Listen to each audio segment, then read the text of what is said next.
Hello my divine ones, it's your girl Nerese and welcome to my YouTube channel, The House of Divinity, where we talk about music, film, fashion, the business behind it, and we sprinkle in some positivity with self-love and motivation. And yeah, let's get into this video. When you're an eccentric person with your own sense of style, beliefs, talents, flaws, and a mysterious cosmic energy, you are often misunderstood. We realize it's okay if we didn't fit into other solar systems because we were supposed to create our own. We will find and build a tribe of like-minded individuals. So, to the divine ones out there, welcome to the House of Divinity. I don't know who all have watched, but I recently did a cover of the internet's Under Control because it definitely relates to my situation currently as an up-and-coming artist, independent, trying to build this thing from the ground up, and you know, talking about the struggle, but then also knowing like I got it under control. You know, just trust me, we're gonna be on this journey. And I've always loved this album, and even though this came out 2015 and it's like, what's the point of doing this review? But you know, there's not really YouTube channels that I see where they talk about like the underground R&B scene with different artists in that space. And I mean, there are people who do, but they don't do it like how I do it. So here I am. And you know, and particularly for this page, you know, I like to talk to other creatives or anybody who ever feels like an outcast or just feels misunderstood or like they just don't fit in or whatever. There is a space for us. House of Divinity is a safe space where we can discuss these things and how to navigate those feelings and keep pushing and keep creating despite that until you find your community of people who get it and who just get you. And when I did that cover, it was kind of like gearing up that whole narrative and that conversation. And I was thinking like, should I do a cover or should I do a review for the whole album? And I'm like, why not? You know, content is content, you know what I'm saying? But also because I like to talk to myself a lot, and I have a lot of opinions about the little things, and I don't really see too many people discuss certain details that I notice. And I figured, girl, just get in front of the camera and talk about it. So here we are. We are going to be talking about Ego Death by the Internet. And if you want me to discuss any other albums, let me know in the comments below. And you know, every YouTuber be screaming for you to like and comment and subscribe in the first 3 seconds. I mean, if you do that, I appreciate that, but do it with love and respect. Because if not, you will get checked.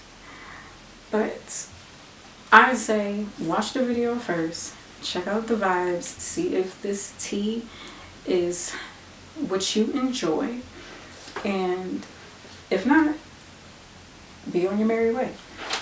But watch the video all the way through and then determine whether you want to like this. And if you like the vibes, then subscribe. But you know, comment, kiki in the comments, let me know your opinions. If you notice certain things or if you agree or disagree, we'll talk about it.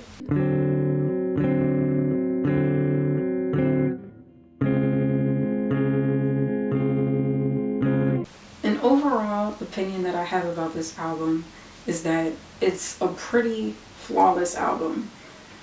This is one of those masterpieces of work where you can play it start to finish with no skips. Okay? Even if there's songs on this record that you might like more than others, I feel as though everything feels cohesive and it's such a vibe that you might not even notice, and it's just like you jamming. Because I feel like, me personally, I like to listen to this album like on Sundays where I'm just like relaxing or doing my self-care routine or cleaning. And And even the songs that I don't necessarily go to play, like I know the melodies and I'll like sing along to it and harmonize to it or whatever. So I figured, you know what, why not discuss this album and give it some love, because, you know, I feel like this is everybody's favorite internet album. I mean, we love Hive Mind, we love the other projects as well, but, and if you want me to talk about those albums too, let me know in the comments. So let's get into it. The album opens with Getaway, which was one of my favorite songs for a long time because I really love the bass line in that track and just the vibe. You know, they don't have a lot of like upbeats, but as close as an upbeat is going to get is this song. So I pretty much like enjoy that kind of aspect of it. And basically the song is about, you know, just going through your struggles of, you know, this old chick that you arguing with, and then like struggles trying to get your bills paid, driving your hoopty, you know, and just trying to make it happen. But, you know, let's just have like a little escape from the struggles out here, whatever that looks like. But in this particular record, we reference smoking weed, which is also a vibe for this album. I don't smoke anymore, but when I did, this was the album to do so. Yeah, it's just a cool vibe. I love the instruments with this. I love how they have like a sound where it feels like R&B, but like modern, and you have a full band, but it doesn't sound like you're at a like a jazz bar type of thing. Even though there's one song that kind of gives me that vibe, but it still feels modern and fresh. And Sid, now, I really appreciate Sid for her swag, because she might not necessarily be the strongest vocalist, but she has a really cool voice, and I love when she like sings in her falsettos. And the one overlining thing about this album that I kind of didn't care for was that I feel like when she would kind of like get out of her comfort zone and would sing in her higher register and do like a little bit of runs here and there, they would kind of like add like reverb to it and have it in the background. And I'm like, no baby, put them runs in the front, okay? Like, even if you do it a little bit, but like, I want to hear that, you know? And I'm grateful to say that I've had the opportunity to see them live twice. I saw them once at Afropunk. What year was that? I think 2018. And then I also saw them during the Hive Mind tour, which was great. Like, they put on a great show. But I will say, like, you know, I just be wanting them to turn her mic up just a little bit. You know, no shade, but I'm like, come on, let my girl shine, you know? But she still is solid live, you know? But I just wish she wouldn't hold back. Like, you know, she has it there. Even if she's not like a powerhouse vocalist, she can still give you runs, and she can still give you like a really cool, like, I love her tone. Like, her tone is really cool, and it's like soft and soothing. And I understand why like they put reverb with it, because reverb amplifies it. But like, regardless, with or without that, like, she has a beautiful tone. And like, she just has like this really cool richness to her voice that just feels like, just like, so like, it's so swaggy. Like, you know, like, her natural energy just has like this cool like sexiness, like this chillness to her, and I feel like her voice represents that as well. So like, she doesn't have to be this like, you know, big Christina Aguilera run type of singer. But I just wish for the stuff that she would do where she might be pushing herself, where they kind of like put it in the background, I wish they kind of like bring it up forward, you know? And my battery is about to die, so hold on. Then we got the next record, Gabby, which is cool. I really like this record. So y'all looking at my notes. I really enjoy the bass and the guitar in this song, which I pretty much like in the whole album. Like, I made that note for like most of the songs. Like, I tried to pinpoint like which instruments stood out the most to me for each record, and I love the bass line. Shout out to Patrick, super ill. And the guitar, which was kind of like, this was the album that introduced Steve Lacy to the group, and he was more so like in the background a little bit. Like, you mostly saw him playing guitar, which was interesting because the next album, Hive Mind, you see him do more of like, he adds more vocals, and he kind of like takes like second lead with Sid. So, but this is prior to us getting to that point, but just seeing his growth over the times and, you know, through the years.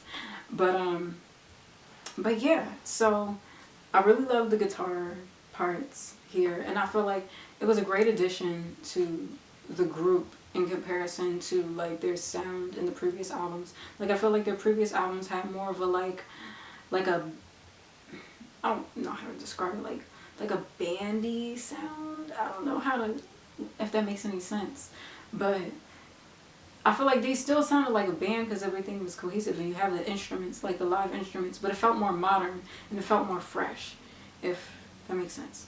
But okay, and then also on this particular song, we have Janelle Monáe featured on this record. And honestly, I could not really hear her vocals like that. The first few times that I've heard this song, I was like, where is Janelle in this record? Like, I don't hear it. She's not here. Like, where's she at? Not here. But when I listened really closely, I feel like the second half of the song where they kind of do like their little switch up, I feel like she's singing in the backgrounds.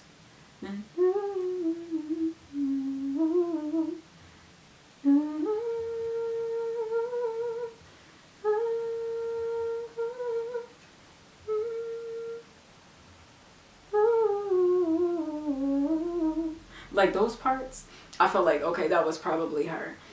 But hopefully I did that right. But aside from that, I was like, where else is she? Maybe she might be during like some of the verses, maybe, but I couldn't hear her that much. Let me know how y'all feel about that song. Like, if you could hear her in certain parts, it's like, girl, she was clearly over here. Let me know. Like, tell me in the comments. But child, usually I'm very good at like hearing different parts and segments in songs, and where Janelle Monáe was where I could not hear her. But I mean, she on there though. She got credits.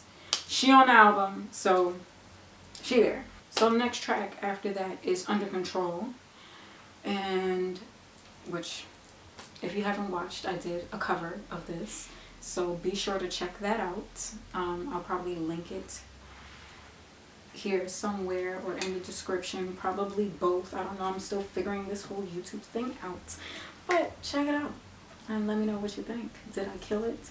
Did I not? Did I eat? Did I leave some food left over? I don't know, let me know. But Under Control, one of my favorite songs off of this project, because like I said, as an artist, I definitely resonate with the lyrics. And okay, that was another element too. When it comes to songwriting, one of my favorite songwriters ever, as well as vocalists, is Mariah Carey. And Mariah Carey is known for like her SAT vocabulary. And so I don't really expect that from other artists. But I know that's like her thing. Okay, so I don't expect that from other artists. But I try to be mindful of other songwriters' superpowers, per se. And with Sid, I feel like she writes in a way where it's very like, she tells you stories, and she's very like authentic in her story. So, you know, as cool and like swaggy as she is, a lot of times you'll see underlining in some of the songs is like her truth, and you know, them not all the way being on. Mind you, this was like their third album, so they had already made previous albums prior to this one being released. They're already in the Odd Future circle, and you know, so they have some type of notoriety at this point. But for whatever reason, I don't know, she probably could have wrote these songs even during those times, but but there were several songs that had that same theme of just feeling like, you know, like, when am I going to make it? When am I going to break through? You know, stressing for payment. Like, I totally feel that. I just feel like that was dope to see, you know, despite how cool she is. Like, she could have wrote in a way that was like, yeah, we cool, we a vibe, you know, we all of this, we all of that. But she was like, you know, I'm sitting up here stressed, figuring out how we gonna make these payments, this and that. But you know, right, despite that, like, I still have it under control. We're gonna make it somehow, some way. Like, I promise y'all, the band, we gonna get there. And part of this, and when I listened to this album all the way through, like, with the intentions to, like, take notes and just figure out exactly what points I wanted to talk about, I thought at the very end it was very full circle moments, but we'll get there. Be sure to watch it all the way through so you'll see what I'm talking about. But you know, that was her kind of like making her promise to her bandmates. And I feel like that was beautiful and it was great. And it was done in a way where the song has like this really like good, like feel good kind of like vibe. You know, it's like, it's not really like upbeat, but it's like a mid-tempo. And like, the instruments are really cool. Like, I love the bass line. I love the part where like the keys are highlighted. And you know, everybody kind of has every instrument player has their moment to shine throughout the album, but specifically with this song too. So I love that element with Under Control.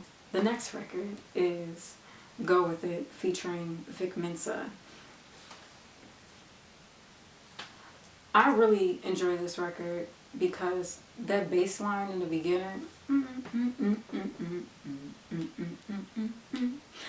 and I'm really proud because I can play a little bit of that bass line, actually. So it was one of the songs that inspired me to play bass. And the only reason why I can't fully play it is because I'm pretty sure Patrick plays on a 5-string bass. And there's some notes that my 4-string just doesn't have. And I'm just like, I'm pretty sure I need to upgrade my instrument and my skill set to play this song all the way through. But it's still one of my favorites. I enjoy that song so much. And when I listen to it, it like, okay, so let's talk about Vic Mensa. This is kind of like my introduction to Vic Mensa. Like, I've heard of him, but like I really only had a chance to really listen to him through this record. And I feel like his verse is really dope. Like, he has a really cool flow on here. It doesn't feel like it clashes. It feels like it blends well with the record and just like the overall vibe of the song. And when I listen to this song, it feels like I just imagine being in like even though I said their music doesn't sound like a jazz club music, I just imagine like being in this like modern kind of like jazz club from like, I don't know, like Love Jones, or even what was that movie? I think Diary of a Mad Black Woman, but like a younger version, no shade, you know, with like our like age group of like people who are like in their like late 20s, early 30s, and I just like envision like vibrant colors, and you know, that old school kind of like, y'all, I'm a very visual person, so you know, I just bear with me. So y'all know that old school type of glassware where it's kind of like bricks, but it's like glass bricks and it's kind of got like this warpy kind of thing. If I could post a picture somewhere throughout this edit, then I'll probably do that. You know, actually, okay, if you've seen Solange's When I Get Home film, but specifically in the Alameda video, there's a part in the video where she kind of has that glass wall kind of thing. I imagine that being like in the walkway of this jazz club, and then there's like different color lights, and like it's like a young people's kind of thing, but they probably got food, you know. and this music is just like playing in the background and people are just like dancing and jamming. Like that's the vision that I have for this. Like if I had the opportunity to direct a video for this song, that's what it would look like, because that's the feeling that I get when I hear it. I'm just like, I feel like there's colors, it's like melanin and black people just looking beautiful, and it smells like cocoa butter and olive oil and, you know, moisturized hair and froze and twists and braids and, you know, just like a vibe and just black beauty. Child, this camera, this is getting on my nerves.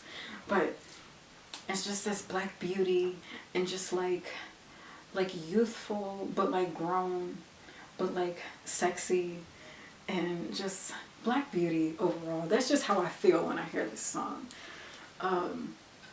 Yeah, I love this record.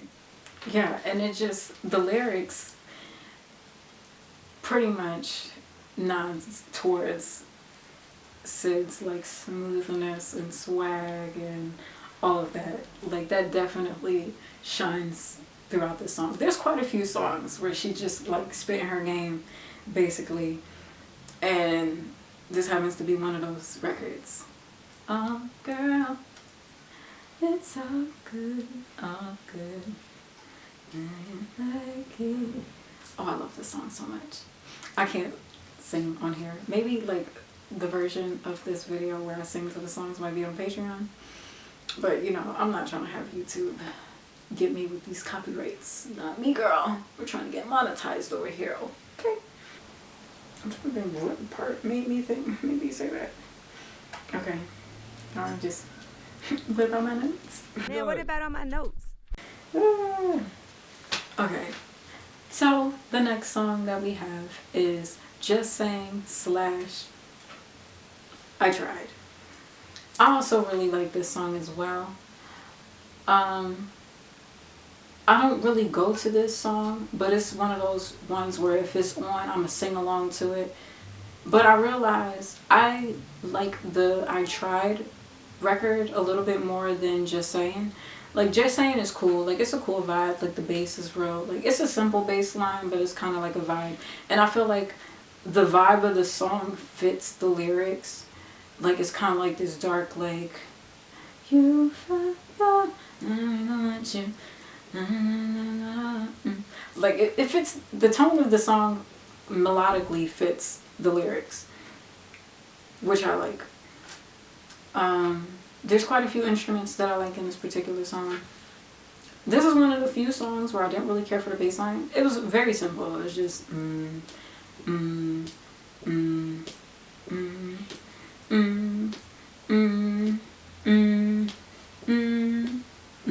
very simple. But I really enjoyed the drums and the guitar here. And I like how they have like switch ups in their songs, which is something that I kind of like adapted in my own music. If you just happen to listen to my Divine EP, particularly the Divine song, there's a moment in the song that's like a key change, and someone once mentioned that it gave them like an internet kind of vibe, which I see. I never really paid attention to it. It only happened that way just because I was trying to write a bridge, and I'm not really the best with music theory, and I just kind of made up chords to this other part, and then when I put it together I was like, oh, this is a key change. You know, like accidental key changes. But if you haven't listened to that song, check it out. It's Divine. Let me know how you think. It's a love ballad kind of vibe. Very pretty song. Tragic circumstances that caused me to write that song, but that's a whole nother story, a whole nother video. Anyway, so I really liked the I Tried segment of this song because it's one of those like vibe switch ups, and I love the guitar part here. Like I feel like the melody was really pretty, and it's kind of like the softer tone of Sid here, where it was like more aggressive in the beginning, like, oh, I'm upset, I'm angry, but then it's like kind of like calmed down and reflecting, like I really tried to make this work, I tried to work out this relationship, and you know, and she sings that I tried, Just know that I tried. Girl, I feel you. It be like that. Girl, I tried too. But yeah, I really love that part of the song. And I also really like the lyrics here too, because I feel like she was pushing her pen, especially towards the end. Maybe one day we'll find common ground. Maybe I'll just go fix on the okay. Anyway. So when she talks about maybe we'll find common ground when the ocean's cold and the pigs fly, or when the sky starts falling. That was like the very last lines. But you know, it reminds me of Stevie Wonder's As Always. Like at the very end where he's like, into the rainbows and the stars out in the sky. Like how the lyrics of kind of like, you know, I love you for all time. It's like the reversed version of that, where it's like, I'll love you until the rainbows and the stars aren't in the sky anymore, which is like never gonna happen unless the laws of physics somehow change on this planet. And Sid kind of does like a reverse version of that, where it's like, you know, maybe we'll come back together when pigs start flying and the sky falls, which will never happen unless the laws of physics change on this planet. So I thought that was really cool, and it reminded me of a record that I believe I have somewhere over here.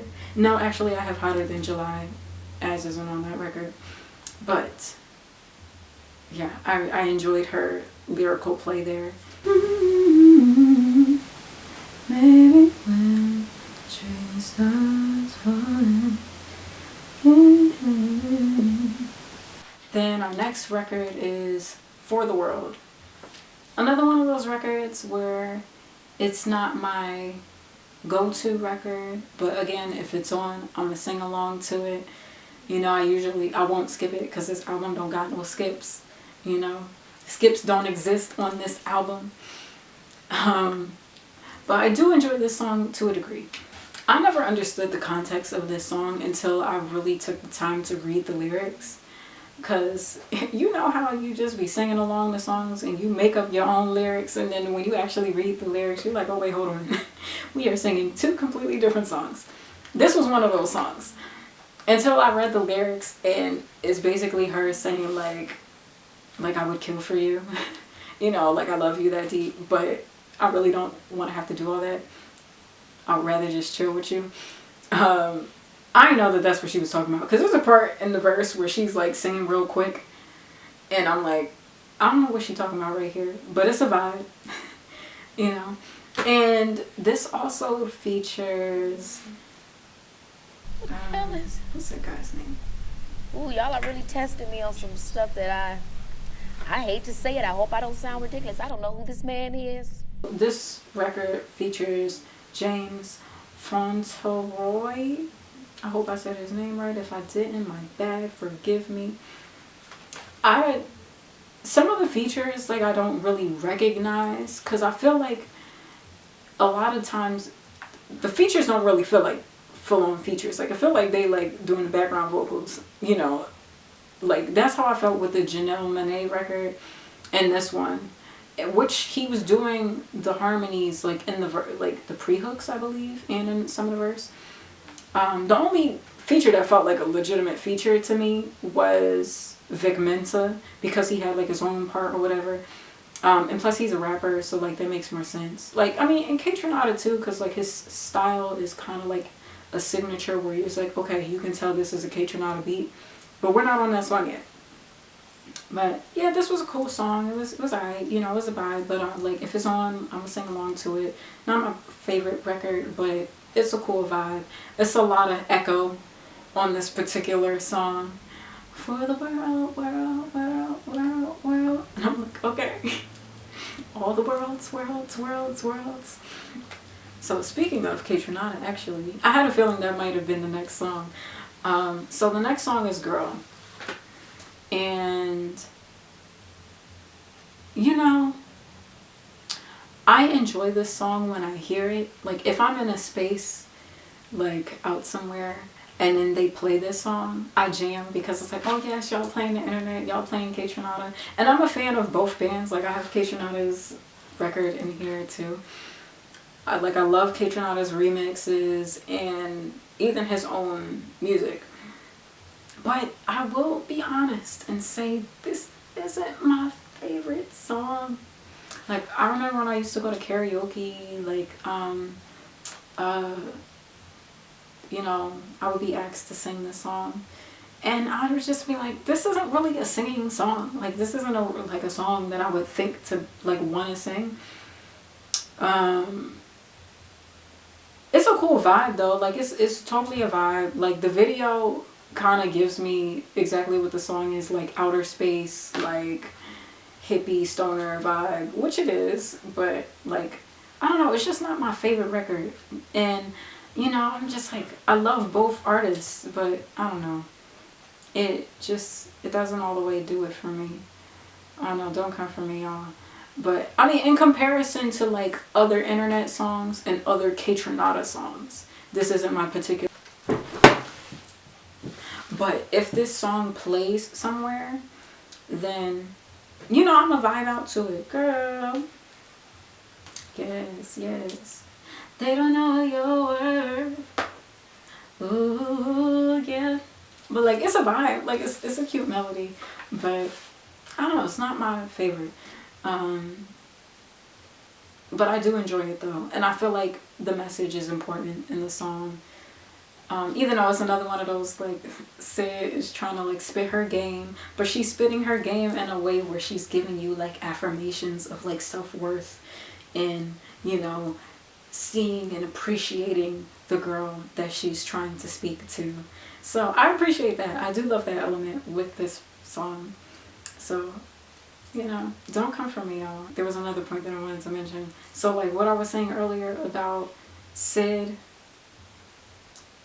like putting her runs in the background, I feel like towards the end of the song, she, you know, kind of like flexes her vocal ability here, but she like throws on the reverb and then puts Baby Girl in the background. And I'm like, why you keep putting Baby Girl in the background? Come on, vocals, like, stop playing with us. And this is another song that has one of those switch ups. I didn't have notes for it because I was listening to the album on YouTube and they mix in the video versions where you listen to the album. So sometimes the single version isn't the same as the album version. And then when I listened to the album version recently, I was like, oh wait, I forgot that this had like one of those like switch up parts at the end, you know, because they love to put two songs in one, like it's shampoo or something. 2 in 1. Shampoo and moisturize. That's what their songs be given. I'm trying to remember how it goes. Diamond rings, another thing. Vanity's nothing. No, that's on Hive Mind. What is that part after Girl? I forget. Oh my gosh, I forget, y'all. But I like it. I like it. I do know that. Whew, sure, I forget. But for those who know the album, y'all know they be putting like 3-5 songs in one song with their little switch ups and key changes and, you know, breakdowns. So the next record that we have after Girl is Special Affair, which is another single from this record, which happens to be another song that I really enjoyed and another record that I happen to know how to play on bass. I've performed this one before. It's fun to play. It's very simple bass line, you know, once you get the hang of it, which I'm like, thank you for simplifying it for a girl like me so I can play the bass and sing the song at the same time. I don't think I've recorded this cover. I mean, I had a jam session with an old friend of mine where we played this together. I don't know, I'm probably not gonna post that. But I might re-record a cover of this and play bass I'm trying to incorporate more of my instruments in my covers. So if y'all want me to do that, let me know in the comments below. Kiki with me in the comments. But anyway, so biasly, if that's a word, I enjoy the bass line. Very smooth, very chill. And I also really like the guitar on this song too, when it comes in for like the chorus. It's very simple. Like the instrumentation on this record is really simple, but it's got a it's a smooth, chill vibe. And that's pretty much the lyrics, which Sid, of course, is just talking all the girls out their panties throughout the whole album. But it's a vibe. Like, you know, like her really cool, you know, aesthetic fits in this record. I really like this record. And I like the video that they had, like the 2-part video with this and Curse was really cool. And yeah, and Tyler the Creator was on that, just dope. Yeah, I mean, that's all I gotta say about this one. Like, it's really chill, smooth vibe, good song, like it. So just get on.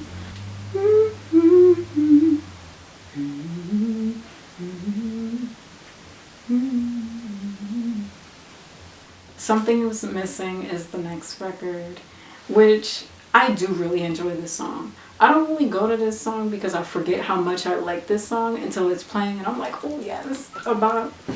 And you know, I feel like this is one of the songs where like the vibe doesn't really fit the context of the lyrics, but in a good way, because it's kind of like a feel-good vibe, but then when you hear the lyrics, we're just like, don't get caught up loving me.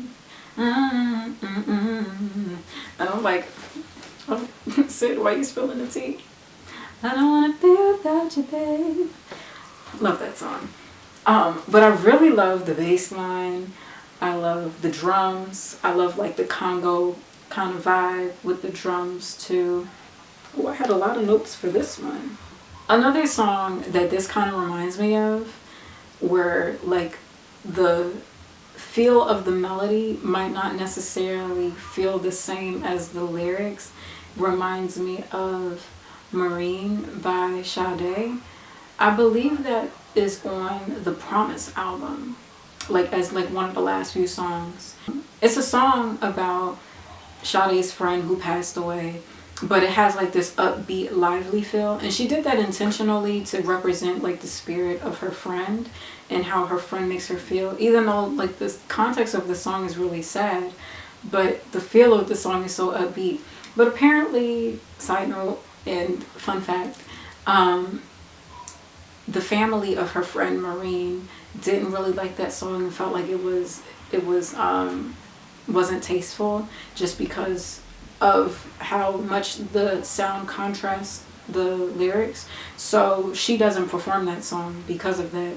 But it's one of my favorite Sade songs. Like, that was one of the first songs that I really listened to and like enjoyed, even though it wasn't a single or anything like that, but it's kind of got like this upbeat kind of feel. And Something's Missing reminds me of that. And it's also another one of those songs where it's like 2 songs in one.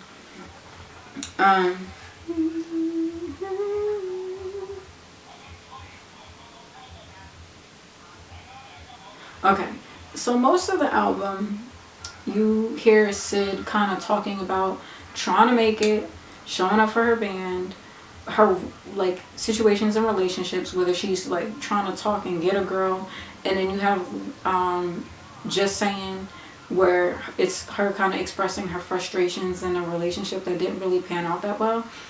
And then this is kind of like the first song where you hear her talk about feeling like she doesn't meet the part. Oh, excuse me. And she feels like a little inadequate. So I thought that was interesting. But at the same time, it's like, yes, girl, take accountability. You know, because we all ain't perfect out here. So I thought that was very cool too. And I love the switch up at the end of this one. At the switch up towards the end, you know, part shampoo, part moisturizer. But the moisturizer part of the record, I feel like the instrumentalists really shine. Like, I love Steve Lacy's influence with the guitar, and I feel like his style really shines here. And like the bass line and the keys, like, if I don't remember all the members' names, forgive me. But I know some of them because they all do like solo projects, and I try to listen to them sometimes. So yeah, but I feel like the instruments really got a chance to shine on the second half of this record. But either way, it still was a vibe. So next record is Partners in Crime. My notes for this one, I'm trying to remember how that one goes. I can't think of it right now, but I do feel like, okay, so I made a note that I like that it's kind of like this funky, old school, kind of like analog feel. Yeah, but it's cohesive with the record. I like this one. Another one of those tracks where I might not necessarily go to it, but if it's playing, I'll listen to it. It's kind of like her version of like a Bonnie and Clyde type of vibe, but like put some instruments and like a cool like R&B modern version. So I do like that aspect of it. I love the bass in the intro and the verse, and the drums is hidden for this record. So I'm gonna say that, trying to convince myself, because I really can't hear the song in my head right now. But I know if I listen to it and then play this back and me not talk about it, I'll be like, girl, you should have mentioned that. So that's what I had in my notes. And the background harmonies was popping too, the oohs and the ahs. And I mentioned that. Bless you. Okay, then I mentioned that I like the keys during the bridge. I really cannot remember what this song sounds like. Another one of those songs I don't go to, but I do like some of the instrumentation throughout this particular song. So there it is. Penthouse Cloud. Okay, so Penthouse Cloud is definitely something that kind of like shook up the context within the lyrics throughout the whole album. So in me like reviewing the lyrics on Genius, they mentioned that she wrote this after hearing about Mike Brown. I applaud her, I don't want to say audacity, but just the gall, I guess, to ask the questions in this song that she did, where it's just like asking God, like, you know, is this what you wanted for your people? You know, just thinking about all the things that black folks go through or have gone through and continue to go through in, you know, countries and societies of systematic and non-systematic but blatant and covert oppression. You know, it's just like, is this what you wanted, you know, for us? And the Penthouse Cloud kind of talks about like, you know, maybe we might not get any type of peace of mind until after we pass, you know.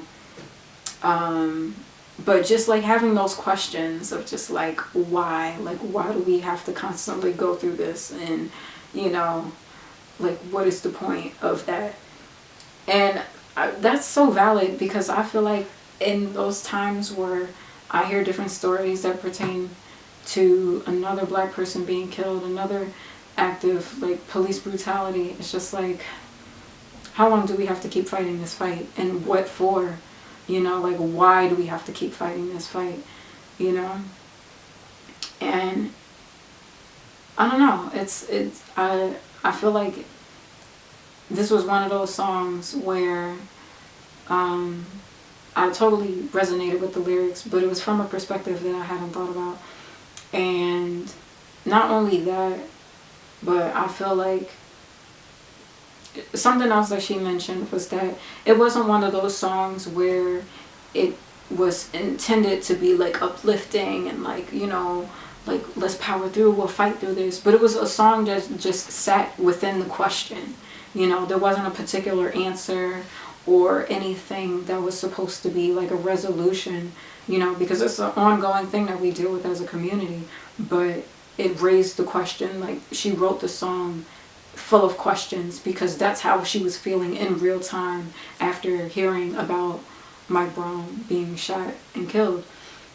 And yeah, I think it definitely broke up a lot of the topics that were talked about on the album, but I feel like I'm glad that they added it on here because it was something that was important to say.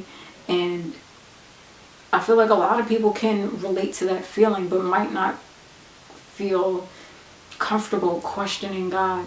I mean, some people do. Some people be upset and be like, why, you know? But it was just how she did it and like how she said it.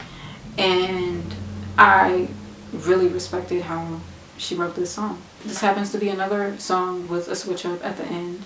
And I made a note that it feels very, very much like Steve.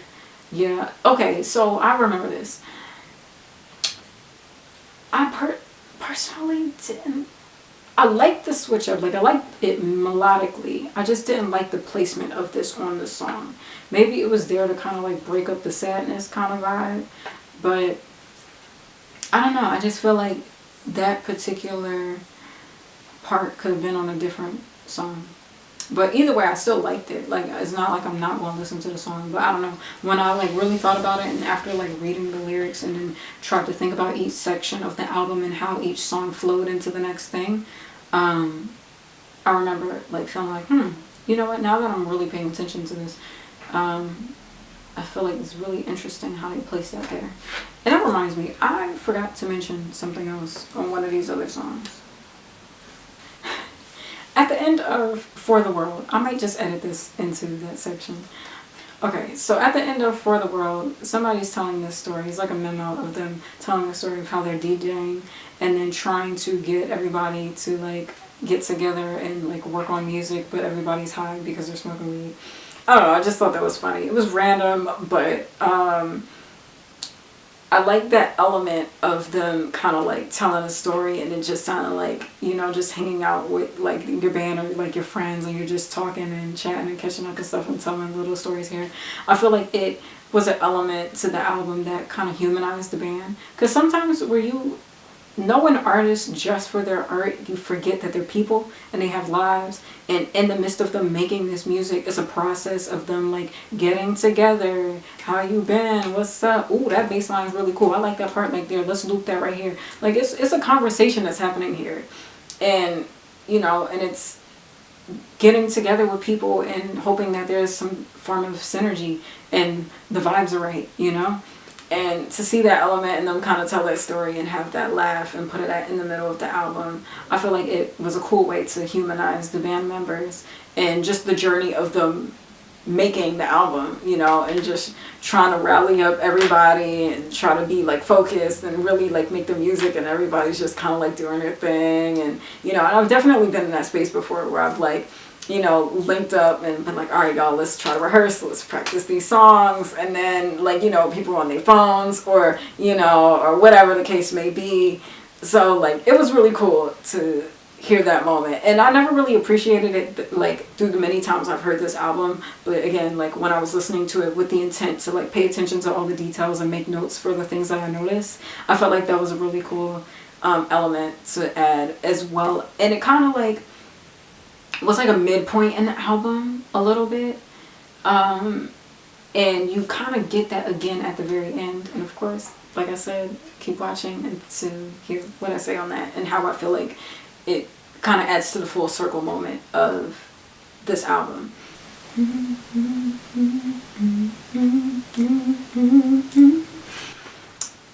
Alright, so we got the last record on this album that ties the whole Ego Death project together, which is also another double song.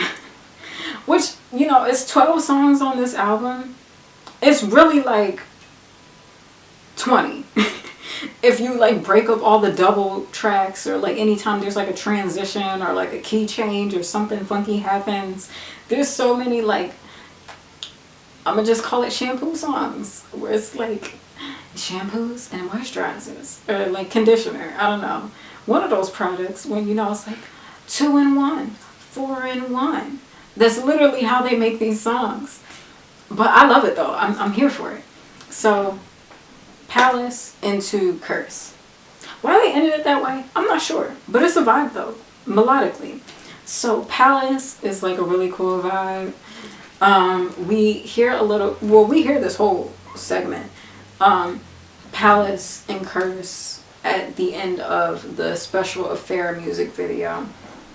And we also have a feature by Tyler the Creator and Steve Lacy, even though he's on this whole project, but alright. I love Tyler on this record. I feel like his energy is just like so cool. I feel like his vibe is really cool on this record. This is like another one of those feel good like bops, you know. Like I can hear the song in my head because I actually really like this song. There's a lot of really cool elements in this, like music wise. I really love the drums. I think the bass is really cool. There's like this kind of like warpy melodic thing that's happening during the chorus. I really enjoy that. And then like Tyler as like the hype man is really a vibe. And then I also love his kind of like point where he was like, yo, I got this exclusive internet record. I ain't supposed to play this, but I'm gonna play this. And I just thought that was cute how they included that into the album. And then it transitions into Curse, which is like a ironically beautiful way to end the album. It's like one of those songs, I feel like it's one of the most beautiful songs musically on the record. Like it's definitely a perfect send-off for the album. Like the band is all playing together and like it's all these breakdowns. And who's singing the chorus?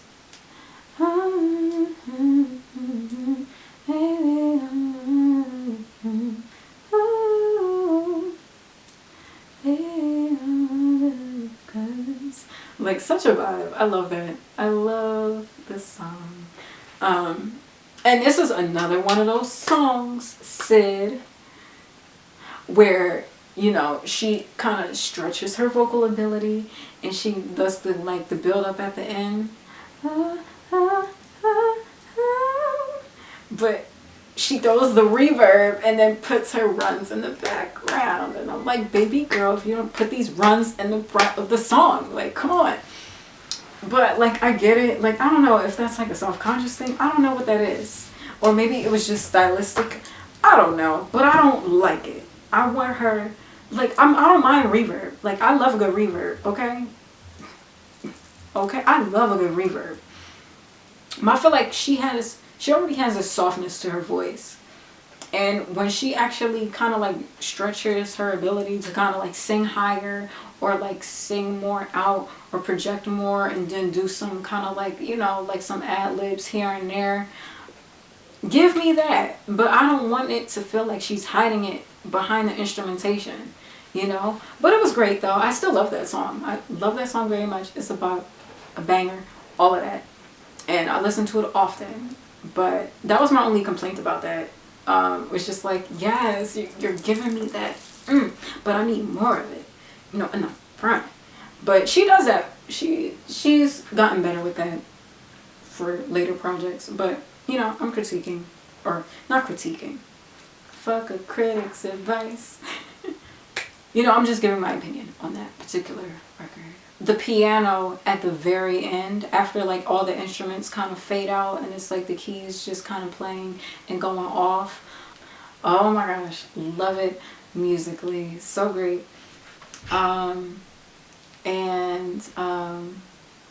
Yeah, it's a perfect send-off for this album. If you made it this far, drop some orange hearts below if you on your phone or if you're on your computer, if you can put some heart emojis.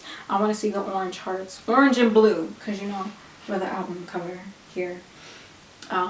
Yes, do that for the internet and let me know that you a real one and you watched all the way to the end and you was feeling the vibes.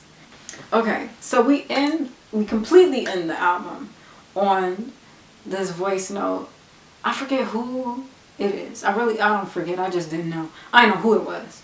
But they were talking to Sid and was like, yo, I was about to pop off on this dude, but you calmed me down. And I really appreciate you. Like, you know, y'all took me around the world. Y'all took me to prom, this and that.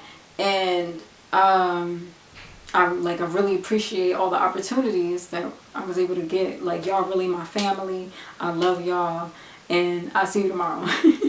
So I don't know who it was who left that voicemail, but I feel like what made that really special to end the album with was that if you go back to the beginning of the album, where you hear records like Getaway and Under Control, and it still has that element of like, you know, I'm still just out here trying to make it. I ain't really on yet, you know. But I promised to my band like, it's under control. Like, we got it. Like, we gonna come up. It's basically that energy towards the beginning of the album. And then to get all the way at the end of the album where you have this voice memo with, God forgive me, whoever recorded this voice memo, and was basically saying like, yo, you took me to Europe, you took me around the world, like we was on tour, you know. And to finally see that promise that Sid made to her bandmates in the beginning come full circle, and be, you know, recorded and said, like, to end the album that way was just so beautiful to me.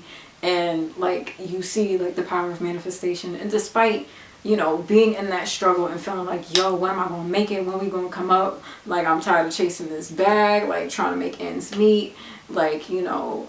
And at the same time, it's like, I know I have greatness in me. Like, I know, like, I have this light in me. I know it's in there. So, but trust me, despite the struggle, I know I'm going to make it. You know, we going to get there. Like, it's under control, despite her feeling like inadequate, or like the struggle to actually get to the point that they feel secure. Okay, and as an artist, I hate the term struggling artist. I'll say artist, an up and coming artist or a building artist, you know. I get that. Oh my God, Lord, do I get that, because the struggle be real. And I'm going to talk more about that in another video, because I don't have a problem being vulnerable about my own situation. But I want to be selective about the spaces that I do that. And what better than a space that I've created myself? Specifically for people who can resonate with that same struggle and drive and ambition. But it's another piece of art where, you know, you're just hungry and ambitious, and you know you got talent, you know you got some type of, you know, star quality to you, and you just gotta keep putting in the work or keep putting yourself in spaces where it's appreciated and you're able to shine, and people see the value in your gift and your light and your shine and your star power. So yeah, I feel like that was a beautiful way to wrap up this album. A positive message for my outcasts and creatives and up and coming independent creatives of all, whether you're a musician or a designer or a videographer, photographer, or whatever art that you do. Like, you know, you gotta, of course, get yourself out there, which is what I'm working on right now. But I mean, hey, we're in the age of technology where if you can't be somewhere physically, we have the ability to connect with people all over the world via the internet. So get your gifts out there, share your talents, and connect with people who will appreciate it. And what a time to be alive when you have iPhones and computers where you can just upload. But you got to put the work in though, you know. So here we are. So yes, that is my review of an underground classic, Ego Death by the Internet. If you want me to do a review on their previous projects or Hive Mind, let me know. I think, what's the first album called? Purple Naked Ladies. I was just listening to that record. I remember the first time I listened to that record, I wasn't too crazy about it, but then I heard it again. And I was like, okay, I remember what I didn't care for, but I like it more now. So if you want me to talk about that, let me know. Let's kiki in the comments. Give me your opinions. What are your favorite songs from this record? You know, do you agree with my points? Do you like some of the bass lines and the chords and the chord progressions and the key changes like I do, like the music nerd that I am? Let me know. And if you are feeling the House of Divinity, be sure to like, comment with love and respect. because if not, you will get checked. But I'm dead ass though.